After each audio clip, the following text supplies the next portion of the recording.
कहता हूं मौलाना को प्रधानमंत्री बना दीजिए, राष्ट्रपति बना दीजिए, पुलिस कमिश्नर बना दीजिए, तमाम पद छोड़ दीजिए। हम हिंदुओं को मौत के मुंह में क्यों ढकेल रहे हो सत्ता के हफ्सियों? हमने क्या बिगाड़ा है? हमें तो चैन से रोटी पर नमक तेल रखकर खाने दो, क्यों हमारे लिए महंगाई की मार कर रहे हो? अगर सब कुछ हिंदू है, हिंदू खतरे में है, तो मियां जी सामने खतरे में हो जाएगा, बना दीजिए। इसका मतलब हिंदू खतरे में नहीं है, जानबूझकर हिंदुओं को डराया जा रहा है। क्या खतरे में है?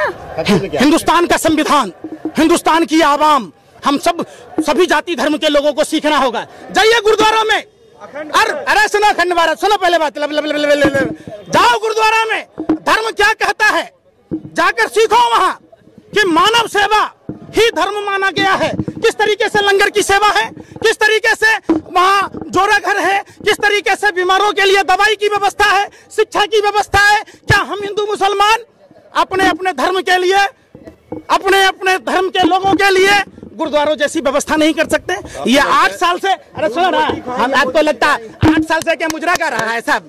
क्या को मंदिर में है, 5 मंदिर में गुरुद्वारों जैसी व्यवस्था है, फिर आप क्यों नफरत फैला रहे हो? अरे सवाल तो पूछ रहे कौन? आप ये बताइए, अरे संविधान सबके लिए बराबरी का हक देता है। संविधान सबके लिए बराबरी का हक देता है। महंगाई से मतलब नहीं है, हमें योगी और मोदी जैसा ही नेता चाहिए। किसने कहा? लोग कह रहे हैं। कौन लोग कह रहे हैं? अरे सुनो, ये कोई नहीं कहा, ये आप मीडिया के लोग और भाजपा के कुछ अंडोले बोलते। उनके पिताजी की फटी हुई चड्डी, फटी हुई बनियान, वो ढलान पर स्कूटर बंद कर देते हैं और वो कहता नहीं जी। तो कुछ आदमी, संविधान सबके लिए बराबरी रखता है। आपने संविधान पढ़ा है? अरे आप सवाल का जवाब दीजिए। हम आपके बात का जवाब दें, आप हमको नहीं दीजिएगा। संविधान में हमारा अधिकार है। कोई बात नहीं, हम जनता है, आम जनता है, आप हमसे हैं, आपको हमको फिर बात जरूरी नहीं है। आप पत्रकार सारे गैंगस्टर की भूमिका निभाते, आप है बिल्कुल, आप एक आतंकवादियों से 1000 गुना खतरनाक हो। आप लोगों ने देश की फिजा को खत्म कर दिया। आप लोगों ने अपने व्यापार करने के चक्कर में भारत का अमन भाईचारा कौन कर रहा?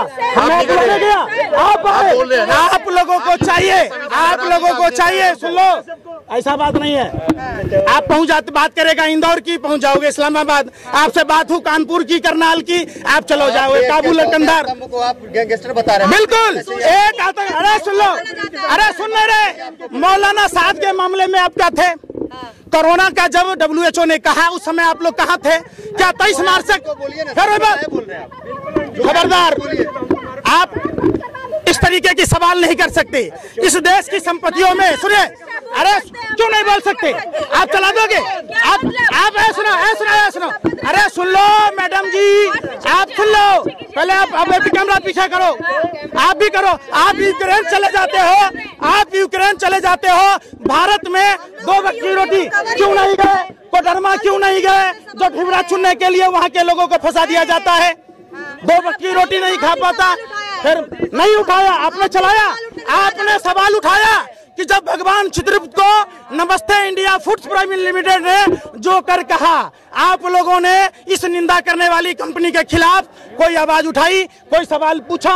आपने सवाल पूछा कि रायबरेली में एक दलित युवक को पैर चटवाया गया, आप उस पर सवाल नहीं पूछे। आप सवाल पूछोगे हिंदुओं ने क्या कहा, मुसलमानों ने क्या कहा, आप पता किया? अरे सुनो पहले बात, हमारे ऑटो चालक भाइयों को देखो, CNG PNG के दाम बढ़ने के कारण इनको गाड़ी का किराया नहीं निकल रहा, वो नहीं दिखेगा। हमारे MCD के कर्मचारियों को देखो, NDMC के कर्मचारियों को देखो, वेतन नहीं मिल रहा। कौन सा धर्म कहता है? कहता है नमाज के टाइम में लाउड स्पीकर बजा देंगे भैया, तो तरावी कौन करेगा बे? रोजा कौन रखेगा? आप बता, ये कोई मतलब है क्या? हनुमान चालीसा पढ़ने की बात करते तो आपको क्या कौन है? अरे आप जैसे दलालों ने, भरवों ने देश में गंदगी बो दी है। ये भारत सभी धर्मों के सम्मान की बात करता है। भारत में तो सभी योगी आदित्यनाथ भी तो इसका वो कर रहे हैं, कह रहे हैं लाउड स्पीकर में। काहे का योगी भैया? काहे का योगी? बताइए योगी कौन होता है? योगी के फिर साधु और असाधु में फर्क समझिए। अगर आपको फर्क नहीं मालूम तो जाके रामचरितमानस पढ़िए। जो दूसरों के लिए जीता है, जो दूसरों को समान नजर से देखता है, जो असमानता से देखता है, और साधु नहीं हो सकता है। यह हमारे प्रभु श्री राम ने कहा है। और राम के चरित्र को अपने जहन में जब अपनाइएगा तो आप नफरत की बात नहीं करेंगे। आपको पता है, रामायण पढ़ा आपने? प्रभु श्री राम नारी के सम्मान में लंका तक की यात्रा तय की। प्रभु श्री राम मातृदेवो भव पितृदेवो भव को पूरा किया। उनके पिता मौन थे। सौतेली मां कैकेयी ने कहा तो राजपाट छोड़कर उन्होंने वनवास किया, भगवा वस्त्र पहना। ये थे हमारे प्रभु श्री राम। प्रभु श्री राम। कुछ लोगों का सवाल है कि ईद पे तो पत्थरबाजी नहीं होती है, आखिर हिंदुओं के त्योहारों में ही पत्थरबाजी क्यों होती है? मुसलमान करेंगे पत्थरबाजी? सवाल ये एक बहुत बड़ी साजिश है, देश को कमजोर किया जा रहा है। और ये सारी चीजों की घटना अगर सरकार चाहती तो सैटेलाइट फुटेज के आधार पर दूध का दूध पानी का पानी हो। सवाल सुनिए ना, अरे मसाला मत लगाइए। 5 ग्राम सुने, अरे सवाल आ रहा तो पूछे ना, 5 ग्राम कोर्डियल क्रूज जहाज पर क्या वहां तटरक्षक नहीं थे? क्या वहां जांच अधिकारी नहीं थे? शाहरुख खान का बेटा आर्यन खान चूंकि कोर्डियल क्रूज जहाज में था तो 5 ग्राम हेरोइन पर नागिन डांस कर रहे थे। अडानी के पोर्ट पर जो 30,000 टन पकड़ा गया, 2 कंटेनर, तो आप कहाँ थे? आप बताइए। अरे सुन तो लो बेशर्मो, आप यूपी के रायबरेली में सुनो, पहले सुनो, वो भी हिंदू है। अरे सुनो, सुन नहीं रहे, सुनो पहले। प्रधानमंत्री हिंदू, गृह मंत्री हिंदू, रक्षा मंत्री हिंदू, राष्ट्रपति हिंदू, पुलिस कमिश्नर हिंदू, देश के तमाम संवैधानिक पदों पर बैठे लोग अगर हिंदू, तब हिंदू खतरे में है। तो वो हिंदू मुसलमान नहीं है। एक सवाल है, अभी आपने कहा कि सीएनजी पीएनजी की जो दाम कीमतें बढ़ रही है, जो मोदी जी के जो समर्थक है, भाजपा के जो समर्थक है, वो करेंगे यूक्रेन में युद्ध हो रहा है, उसकी वजह से महंगाई बढ़ रही है। उत्तर प्रदेश में जब चुनाव हो रहा था तो उत्तर प्रदेश चुनाव के समय महंगाई क्यों नहीं बढ़ रही थी? क्या उस समय यूक्रेन की लड़ाई नहीं थी? तो सभी राज्यों में दाम कम हुआ है भाई। हम पूछते हैं कब कम हुआ? जब हरियाणा में, हिमाचल में वोट का चोट पड़ा। उत्तर प्रदेश चुनाव के बाद महंगाई क्यों बढ़ रही है? आप हमको बताइए। जब तक आप पालते रहिए शेर पालने का फर्ज, और आपके ऊपर लाखों का कर्ज हो गया। शेर आदमखोर में हो जाता है। शेर का काम जंगल में है, रिहाइश में नहीं है। रिहाइश में इंसान का काम है, जो इंसान की संवेदना को समझे, जो एक दूसरे की बात को समझे। पंजाब सरकार ने 53% कर्ज ले लिया अपनी जीडीपी पे। भारत सरकार कितने % कर्ज लिया? 1 मिनट, सबसे ज्यादा भारत सरकार कितने % लिया? अरे सवाल तो सुनिए। हम कहते हैं मोदी जी ने कितना कर्ज लिया? भारत सरकार में है, आप बता दीजिए। आप नहीं बोलिएगा, आप IT से फिर वही बात।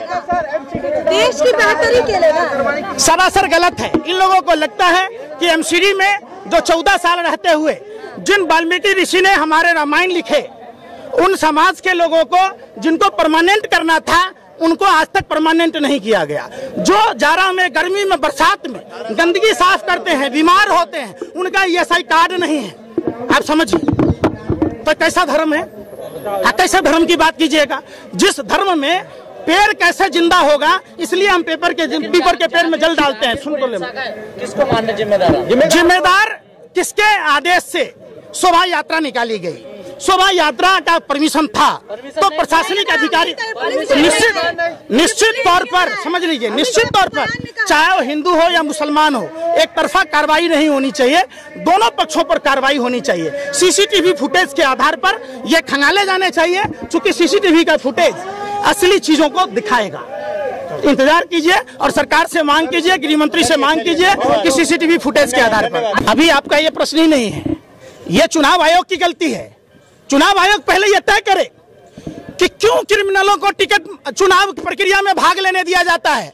दूसरी बात, चुनाव आयोग यह तय करे कि जो चुनाव आयोग से 20 लाख EVM गायब हैं, वो किन नेताओं के घर पर अचार बनने के लिए डाला हुआ है। ये कोई नहीं पूछता। ये देश सभी धर्म का है, सभी जाति के लोगों का है। आपको कुरान पढ़ने की जरूरत है अगर आप मुसलमान हैं तो, आप हिंदू हैं तो रामायण और गीता पढ़ने की जरूरत है, आप अगर क्रिश्चियन हैं तो बाइबल पढ़िए, आप अगर सिख हैं तो सरल गुरु ग्रंथ साहिब पढ़िए। और ये चीज सीखिए, बगल में बंगला साहब गुरुद्वारा है, किस तरीके से मानव सेवा को ही धर्म माना गया है। रामचरितमानस में प्रभु श्री राम अपने भाई भरत के विनती पर कहते हैं, परहित जैसा कोई धर्म नहीं।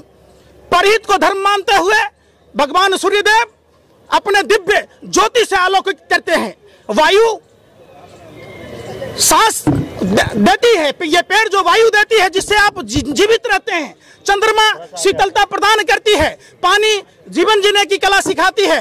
तो जब हमारे भगवान कहते हैं, पहली बार ऐसा हो रहा है कि नरेंद्र मोदी के शासन में, निकम्मे निठल्ले प्रधानमंत्री के शासन में सिर्फ और सिर्फ चुनावी प्रक्रिया को ध्यान में रखा गया है। भारत में अगर जाति और धर्म के हिसाब से नफरत चलेगा तो हमारा देश कमजोर होगा।